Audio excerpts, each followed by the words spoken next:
I look over there and I see a camera button, a rocket rack.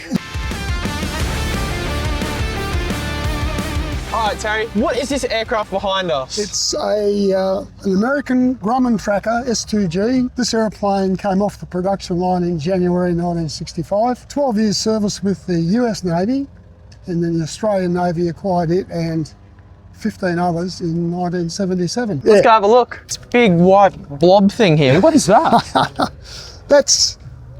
This is called a magnetic anomaly detector. The head of the detector is right here under this fiberglass panel, but it's on a boom that's 16 feet long.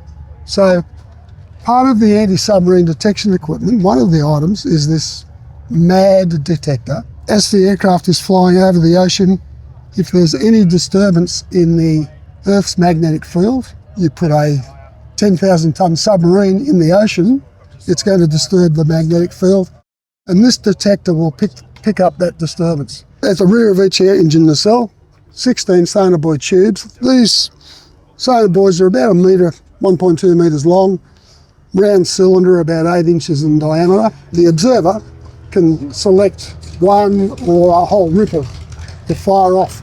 They'll enter the water, the sonobuoy will pop up an antenna and it will drop a microphone.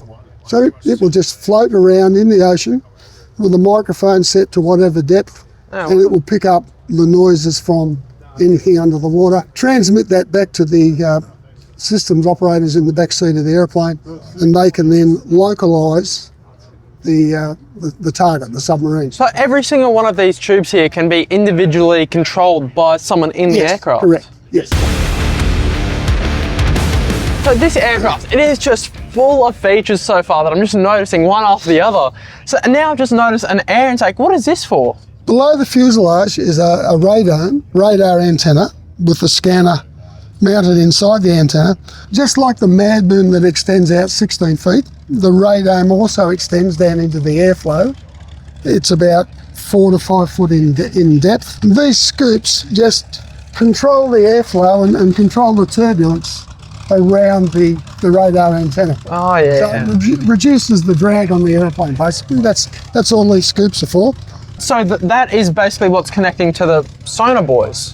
Sonobuoys, radar antenna, MAD boom. Terry, what are they? A lot of the features of the aircraft, like the undercarriage, the torpedo bay doors, the flaps, are operated by hydraulics.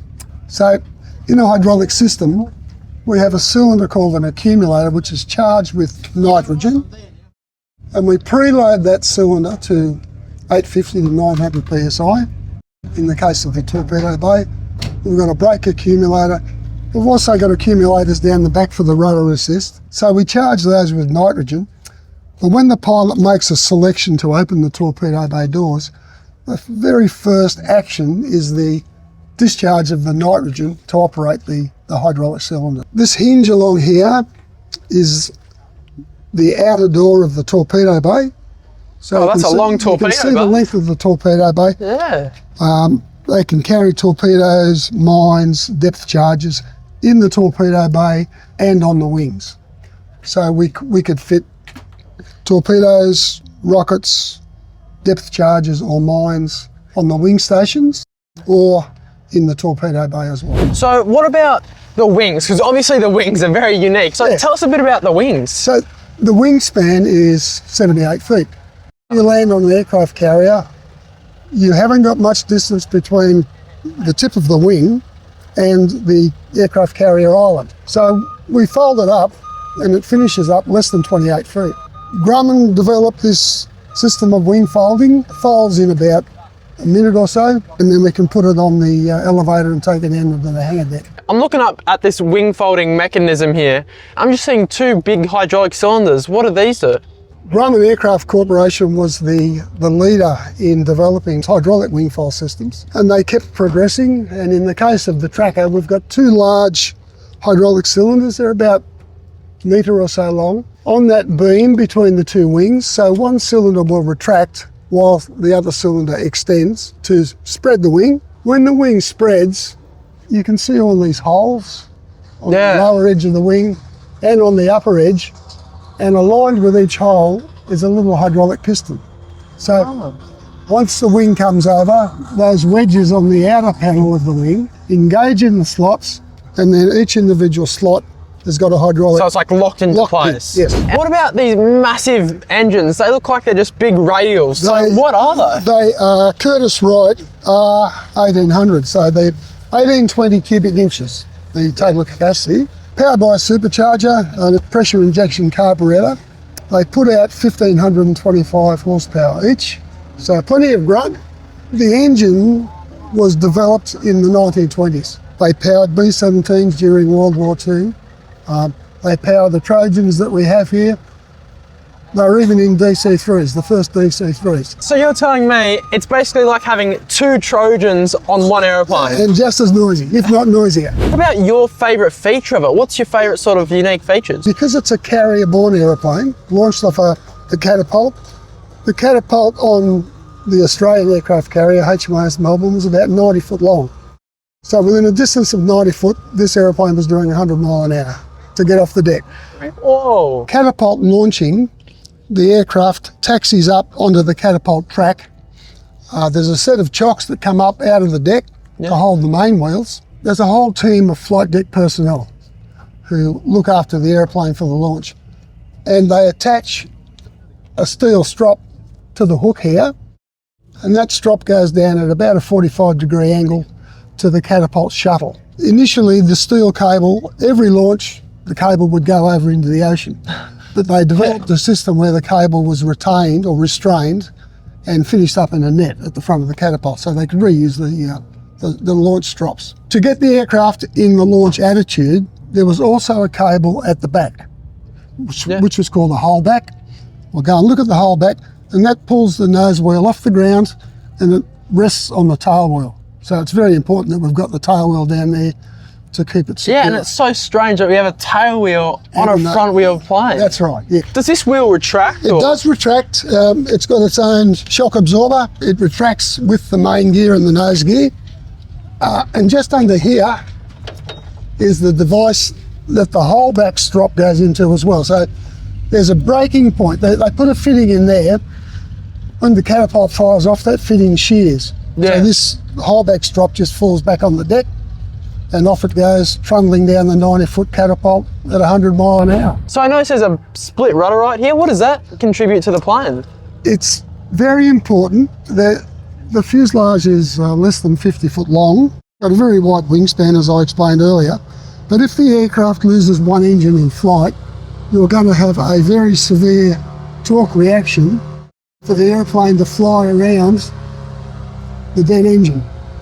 So you've got an engine running on one side, a dead engine on the other side, and pilot input on the single rudder panel is not adequate to keep control of the aircraft for straight and level flight. So there's a system called the single engine rudder assist. So pilot can activate that. That locks the normal rudder panel to the rudder assist panel, so you've got over twice the surface area. Yeah, I can imagine. Of the rudder moving, and that gives him a lot more control over the direction of the airplane if there's an engine out. There's so many different features on the outside of this aircraft. I can't imagine what's on the inside. Can we go have a look? Let's go and have a look, for sure. Let's go. I can already tell this is going to be a fun one to get in. Things are just folding out of nowhere now. No glass cockpit here. The cockpit configuration has been modified with modern radio and navigation equipment. In that panel there was the main anti-submarine detection computer. And I'm talking steam-driven analog computer designed in the 1950s. It was a single pilot operation. The guy in the right-hand seat was the observer, commonly called a navigator or a weapons system officer in the Air Force. He wasn't a pilot, but he operated all of the anti-submarine equipment. He was there to tell the pilot how low to fly, how fast to fly. So this is all a single pilot design? It's certified for single pilot operation. So normal flying controls, we've got the control gust locks engaged at the moment, so the column won't move. But we can disengage that lever there, and we got full range of movement with the control column, the rudder and the aileron. With all these gauges, buttons, radios, everything, is it a long pre-flight checklist? Pilots have always got a checklist. You can see there's about half a page of pre-start checks. It's a system of call and respond. So the observer will go through the checklist, the pilot will do the action and respond that he's done it. Just for example, parachutes fitted, magnetos off, parking brake set, and they'll go through that whole process of challenge and respond. And in the cockpit, as I look around and I'm just putting my eyes everywhere because I don't have enough eyes to look at everything. Yep. I look over there and I see a camera button, a rocket rack. Yes. And what looks like to be maybe a spotlight controller. Yeah. On the starboard wing is a very, very intense searchlight. That was one of the other features of the airplane. They could spot submarines or targets in the ocean. And the observer had control of the searchlight with this control here. I won't insult the pilots, but everything that operates the system looks like the system.